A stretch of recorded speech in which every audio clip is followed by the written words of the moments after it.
Bienvenidos nuevamente a La Paz en Foco, el programa del Centro de Pensamiento y Seguimiento al Diálogo de Paz y de Unimedios de la Universidad Nacional de Colombia. Hoy el país atraviesa por un momento bastante complicado. Desde diferentes orillas políticas se tienen diferentes lecturas sobre el avance del proceso de paz. Hay algunos que critican las actitudes del gobierno, que consideran que definitivamente sí se está haciendo trizas los acuerdos de paz, la JEP fue mutilada, parece que las acciones para frenar el asesinato de líderes sociales no son contundentes. Y hay un clima en relación con la duda que produce la actitud de este gobierno en la posibilidad de avanzar en la implementación de los acuerdos de paz.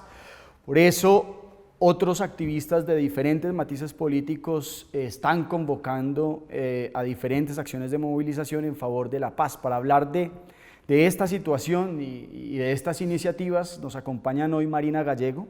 Ella hace parte de la Ruta Pacífica de Mujeres, y Luis Emil Sanabria, de la Presidencia Colegiada de Red Paz. Muchas gracias por acompañarnos. Bueno, pues entremos en materia. ¿Efectivamente se hizo trizas la paz o hay todavía algo que rescatar, Marina? No, la paz no está hecha trizas y consideramos pues que no podemos dejar que se vuelva, ¿cierto? Colombia necesita hacer ese tránsito a una paz estable y duradera, como lo dice el acuerdo.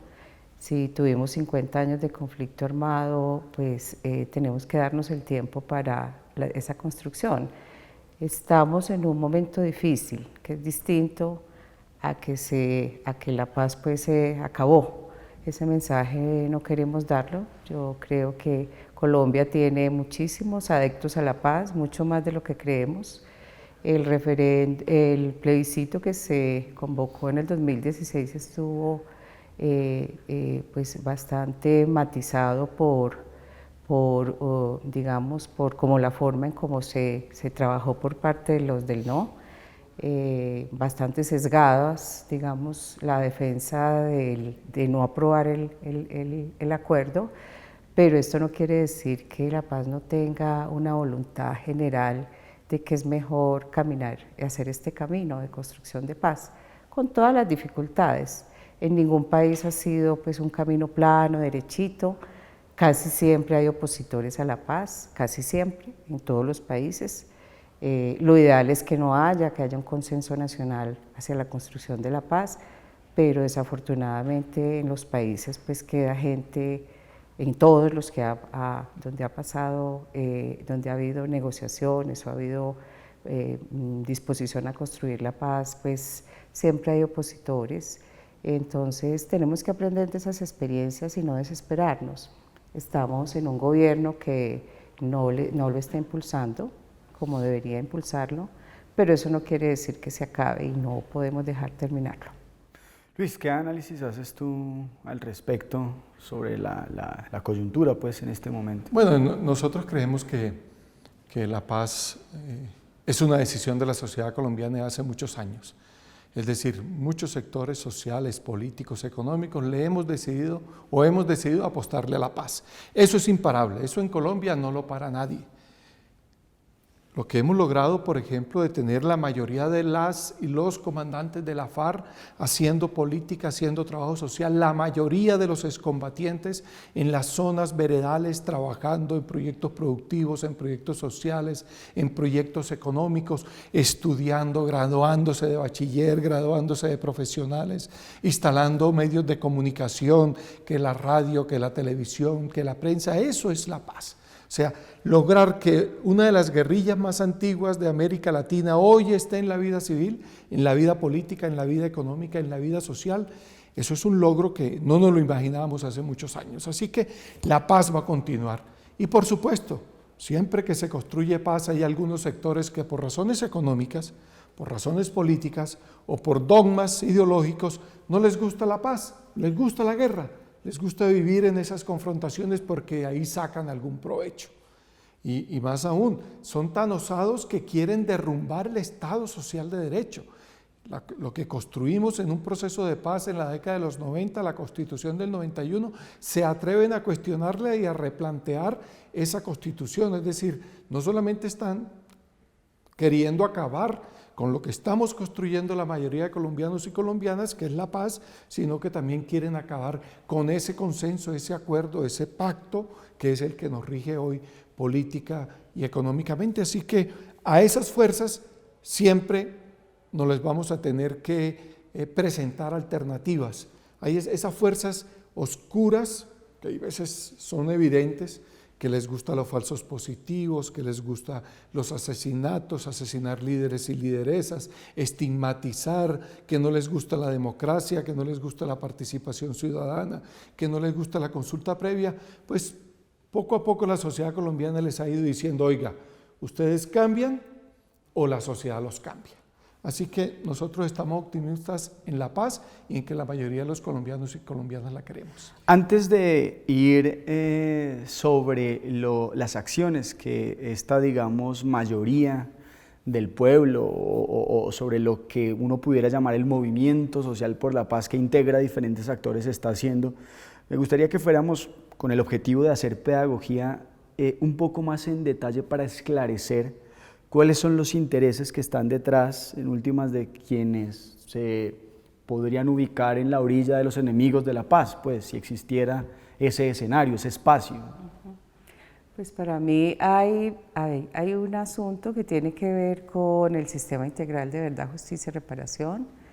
Creo que le llegó a Colombia la hora de afrontar su pasado, y ese pasado se afronta ¿con qué? Con un tribunal especial que se creó en esa mesa de negociación. En todos los procesos, sobre todo los últimos tiempos, los últimos 50 años, todos los procesos terminan con tribunales para poder juzgar los crímenes más graves. Sí, los más graves, porque no es que se juzguen pues todos, porque sería imposible, no habría tribunal que pudiera llevar a cabo, penalizar todo lo que pasó en Colombia en 50 años. Entonces se crea este tribunal especial, y este tribunal especial va a generar unos debates, dinámicas, unas verdades muy difíciles para todos nosotros. Eso nos va a doler como sociedad, y entonces ahí hay un punto que está, digamos, en disputa para alguna gente que no quiere que el tribunal avance, ¿cierto? Porque van a estar los militares diciendo qué pasó, porque tienen que decir la verdad para poder recibir los beneficios de una pena restaurativa. Los miembros, los máximos comandantes, los miembros de las FARC, pues que no es todos los de las FARC, sino los máximos, las máximas instancias de las FARC también van a comparecer, y en este sentido pues también tendrán que decir una verdad que va a confrontarnos también en muchas cosas. Y a la vez la Comisión de la Verdad, que tiene que entregar un informe dentro de 2 años y medio, y esta comisión también va a dar una explicación de lo que pasó. Y en eso pues seguramente saldrán muchas cosas, ¿cierto? ¿Qué pasó en las zonas donde había proyectos económicos y se llevaron tantísimas masacres, por ejemplo? Son preguntas que habría ¿qué pasó con las mujeres? ¿Qué pasó? ¿Cuáles fueron los patrones de violencia que tuvieron las mujeres en el conflicto armado, ¿cierto? ¿Qué pasó con la violencia intrafilas, por ejemplo? También seguramente va a ser verdades que van a ir saliendo en los dos sistemas. ¿Qué va a pasar? ¿Qué pasó? Pues, digamos, esa relación paramilitarismo con las Fuerzas Armadas, que pues está dicho, pero hay que volver sobre eso. ¿Qué pasó? ¿Cómo se dieron estas cosas? ¿Qué explicación se da sobre eso, cierto? Y muchas otras, esto por hablar algunos ejemplos. Entonces, ese sistema es el que está más en disputa en este momento, a mi manera de ver. Y el otro punto es las tierras, por supuesto, porque también ahí van a salir verdades frente a todo. 8 millones de desplazados tienen que tener una explicación.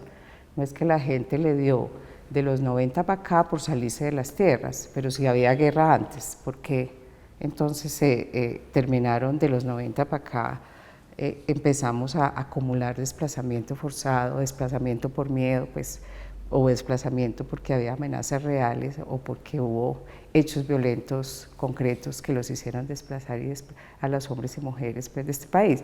Entonces hay muchas cosas que esta sociedad tenemos que verlo, tenemos que leer esa historia, releernos, volver a pensar que tenemos que dejar atrás, el país tiene que avanzar, necesitamos avanzar en la economía, necesitamos que los jóvenes sientan que este país no está en guerra, es que es muy bueno cuando la gente empieza a vivir de otra manera. Entonces, yo creo que es toda esa disputa con unas, digamos, unas ganas de poder de ciertos sectores acá, muy grave, que es lo que dice Luis Emil respecto a la destrucción del Estado Social de Derecho. Eso es muy grave y la sociedad sí tiene que alertarse y pararse.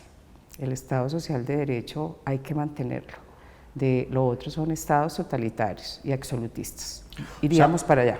Uno pudiera decir en resumen, hay miedo a la verdad, porque con el conocimiento de la verdad se pueden establecer responsabilidades, pero que en todo caso no es cierto que esas responsabilidades vayan a recaer solamente sobre las autoridades públicas que eventualmente hayan tomado parte en el conflicto. Me refiero con esto a expresidentes, políticos, congresistas, las fuerzas militares, etcétera, sino que en últimas también va a haber responsabilidad de parte de los excombatientes de las FARC, que seguramente serán condenados. Entonces, para hacer el balance, uno podría explicar estas reacciones en el miedo a la verdad, pero además de eso, ya lo decía Luis Emil, en la reticencia que hay para que se cambie la estructura de la tenencia de la tierra en Colombia y otros factores económicos que benefician a unos y perjudican a otros. ¿Sí? No sé si hay algún otro elemento.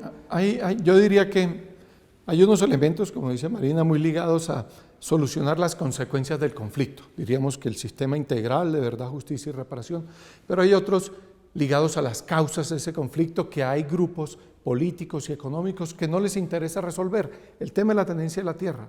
Bueno, también el tema del narcotráfico. Acaba de morir o acaban de asesinar a un narcotraficante en Brasil, muy conocido en Colombia, ligado a las altas esferas políticas y económicas, que le incautan más de 1 billón de pesos, es decir, más de 1 millón de millones de pesos, ligados a las altas esferas políticas en la costa caribe. A esas personas no les interesa la paz, porque eso implica que no van a poder seguir lavando dólares, no van a poder seguir en el narcotráfico, van a tener que entregar tierras despojadas, pero además van a tener que someterse a la reforma rural integral.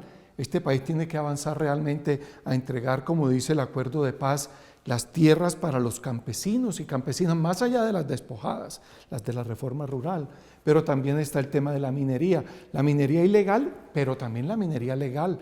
Hay sectores económicos que no les interesa la consulta previa, hay sectores económicos que no les gusta un Estado pluriétnico y pluricultural, como dice la Constitución, porque no les interesa que los afrodescendientes o que no les interesa que los indígenas se opongan a proyectos económicos en sus territorios, el canal interoceánico, los puertos en la costa caribe y en la costa pacífica, las vías 4G, las hidroeléctricas, es decir, hay tantas cosas en juego que tienen que ver con la democracia y la participación ciudadana, que hay muchos que prefieren que esa democracia y esa participación no se dé, para ellos seguir cabalgando sobre un conflicto armado y seguir imponiendo su modelo, pero además privatizando lo poquito que hay. Ya se anunciaron las privatizaciones, la privatización de Ecopetrol, la privatización de ISA, por no seguir contando más privatizaciones anunciadas. Así que lo que hay aquí, lo que la sociedad colombiana tiene que definir es si realmente sigue avanzando por la democracia, por la tolerancia, por la reconciliación, por el reconocimiento de los pueblos indígenas, afros, por los derechos de las mujeres, de los niños y las niñas, o va a avanzar por una sociedad totalitaria, como dijo Marina, por una sociedad dictatorial, que es lo que algunos nos quieren imponer nuevamente a través de muchas formas que lo están intentando hacer. Bueno, ha quedado claro entonces los intereses que se mueven detrás de una y otra posición. Ahora, entrando en materia, ¿qué se está haciendo en términos de movilización para defender la paz? Ya han dicho ustedes, esto ha sido un proceso permanente, ¿no?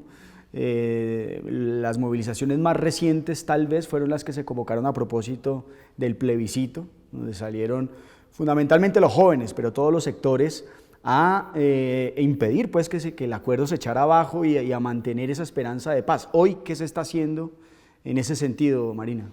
Bueno, yo creo que uno es las movilizaciones que se están haciendo por los líderes, que son de distinto tipo, pues no solamente la movilización es la toma de la calle, que también se ha hecho, sino toda la movilización cultural, pues todo lo que ha salido.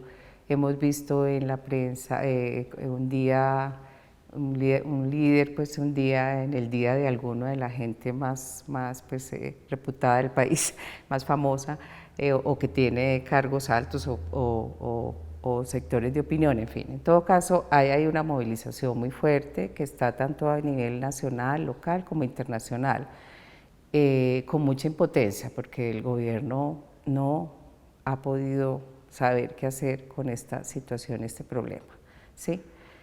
O sea, hay mucha desesperanza de qué vamos a hacer, porque esto no ocurre sino, nos decía un experto internacional, es en el único país que ocurre que hayan más de 500 líderes y aquí no esté pasando nada. Eso cualquier país, por más pobre, por más dificultades que tengan, eso pasa y estuviera levantado el país, ¿sí?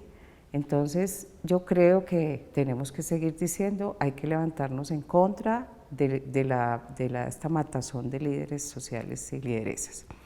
Eso es lo uno. Lo segundo es todo lo que la gente está haciendo en los territorios para mantenerse, para poder responder, para continuar construyendo la paz, porque es que la paz se construye en lo cotidiano, en el día a día, ahí, las comunidades, haciendo sus trabajos, consolidando sus organizaciones, trabajando porque ojalá los alcaldes y gobernadores pues hagan buenos planes para sus regiones.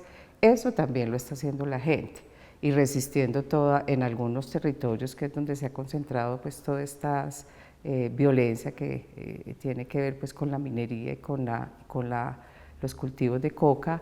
Esas zonas donde es donde más se ha concentrado pues esta situación de violencia, pues la gente resistiendo también y cuidándose. Esas son maneras también que hay que aprender a ver cómo la gente es capaz de tener resiliencia en medio de semejante situación. Y la otra son las movilizaciones, pues en la calle, que también se han hecho, y las que estamos haciendo como en la Defendamos la Paz, que es también juntarnos un grupo muy grande, muy heterogéneo, de distintas posiciones políticas, distintas tendencias de centro, de centro izquierda. Yo creo que hasta hay gente pues de muchos matices ideológicos y políticos a juntarnos a defender la paz. Esa es como todo lo que yo creo que se está moviendo y yo creo que no es de poca monta lo que está pasando. A propósito de esta pluralidad de activistas con diferente nivel de representatividad política que mencionas,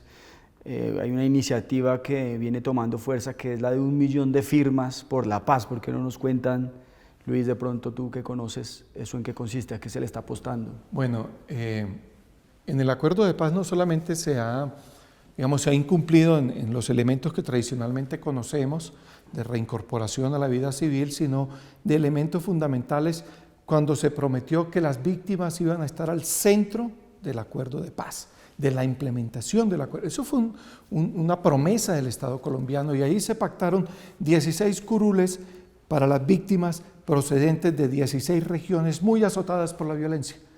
Esas 16 curules no ha sido posible que se tramiten en el Congreso. Bueno, se tramitaron, se ganó, se desconoció ese voto interno en el Congreso de la República, se han estado haciendo algunas acciones jurídicas, que la tutela, que la demanda, pero eso no avanza. Entonces nos dimos a la tarea de recoger 1 millón de firmas que respalden y que le exijan al gobierno y al Congreso colombiano que tramite prontamente cómo se va a convocar las elecciones de esas 16 curules, de tal forma que en octubre se convoquen a las elecciones, a propósito de las elecciones de gobernación, alcaldía, consejo y asamblea, y que tengamos en noviembre o en diciembre claro quiénes son las 16 víctimas que hoy están o que se van a sentar en el Congreso de la República, porque eso nos ayuda a tener, allá se tienen las voces de los victimarios, por decirlo así, las FARC están allá, se tienen las voces de otros sectores políticos a favor y en contra de la paz, pero no se tienen las voces de los que han sufrido la guerra. Necesitamos esas 16 voces allí, por eso vamos a recoger 1 millón de firmas. Pero adicional a eso, como dice Marina, también vienen andando fortalecimiento de las organizaciones en el territorio. Nosotros acabamos con muchas organizaciones de convocar el refugio humanitario. 1.300 líderes y lideresas de las regiones estuvieron aquí exigiéndole al Estado es decir, a las alcaldías, a las gobernaciones, al gobierno nacional, a la Contraloría, a la Defensoría, a todo el Estado, que dé garantías para la acción social y política. Y eso se va a reflejar ahora, esas conclusiones, en acciones territoriales. En el Chocó, una caravana humanitaria, pero también acciones humanitarias para parar el genocidio contra los pueblos indígenas y afros en el Chocó, en el sur de Bolívar también, en Arauca, en el Bajo Cauca. En fin, la gente está buscando medidas de autocuidado y autoprotección, haciendo uso de las guardias indígenas, campesinas, y las redes de autocuidado para poder salir de esta crisis. Pero también se están convocando otras cosas. Ya estamos organizando la Semana por la Paz número 32. Desde 1987 se viene realizando la Semana por la Paz en Colombia. Es el punto máximo de manifestación de la sociedad civil o de la sociedad colombiana a favor de la paz a lo largo de la historia. Esperamos este año, con el lema de Soy Esperanza, somos territorio de paz, enviar un mensaje fuerte de que los territorios quieren la paz.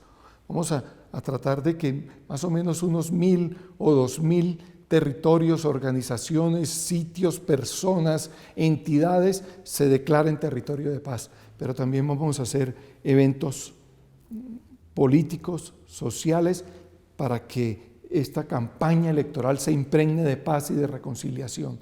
Y vamos a seguir en un esfuerzo colectivo de muchas organizaciones para terminar este año, el 10 de diciembre, Día Internacional de los Derechos Humanos, con una gran jornada que realmente pues demuestre que Colombia quiere la paz. Y seguramente que las elecciones en octubre, las elecciones de gobernación, alcaldía, consejos y asambleas van a demostrar que la gente va a elegir en los territorios personas, hombres y mujeres comprometidos con la paz y la reconciliación. Esa es una apuesta muy importante. Y seguramente todas estas expresiones se verán en los planes de gobierno de esos candidatos que resulten electos en esas elecciones locales, eso es lo que se esperaría.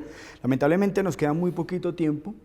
En 30 segundos cada uno, ¿qué invitación le hacen a nuestros televidentes, Marina? Bueno, no, a defender la paz, o sea, a defender un proyecto de país que podamos ofrecerle a nuestros hijos, nietos y los que vienen, un país distinto, un país con, ojalá, cero violencia a todos los niveles, un país donde quepamos todos y podamos salir adelante. Hay muchos problemas en el país por resolver, pongámonos a hacerlo. Luis. No, pues la paz es posible, la paz que queremos, la paz de la gente, la reconciliación, la democracia.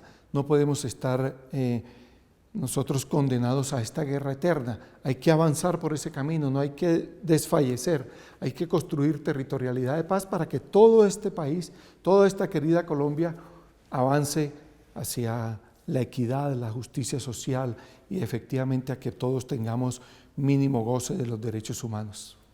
Bueno, pues lamentablemente el tiempo se nos acabó. Marina, Luis, muchísimas gracias por acompañarnos. A nuestros televidentes también muchas gracias por estar con nosotros y nos vemos en una próxima emisión de La Paz en Foco.